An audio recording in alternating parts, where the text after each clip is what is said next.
Trump says he wants to eliminate taxes, and Scott Bessent says, the Treasury Secretary, that 2026 is the feast. Now, those two statements are extremely important. Number one is Trump said this 9 years ago. Number two, the word feast is really important that Scott Bessent used. So he said 2025 was setting the stage. 2026 is the feast. Trump said 9 years ago he's going to eliminate taxes, and now he's saying the same narrative again.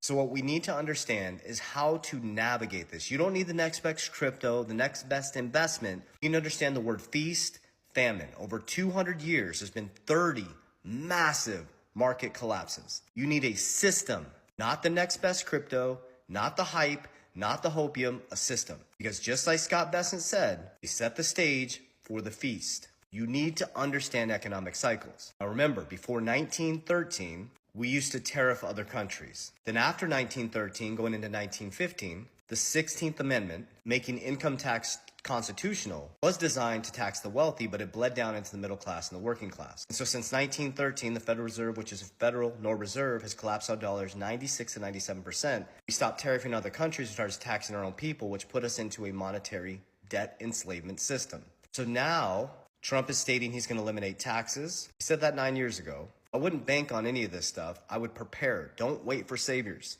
He's bringing in Reaganomics on steroids, which is deregulation, public and private sector coming together. These are all your hints of what to invest in. The middle class, working class getting more money in their pockets. But here's the biggest issue I've been teaching. It doesn't matter how much money you put in people's pockets. Jim Rohn said it the best. You give $1 million to every person in society, it ends up right back in the same 1%'s hand. We don't need stimulus checks. We need financial literacy. You need to understand how inflation works. You need to understand what happens when the feds just turn the printing machine back on, that your dollar becomes worthless. You're working your ass off. You're become poor every single year without doing anything. You're never going to catch up unless you learn how to create a system. You got to learn how to create cash flow.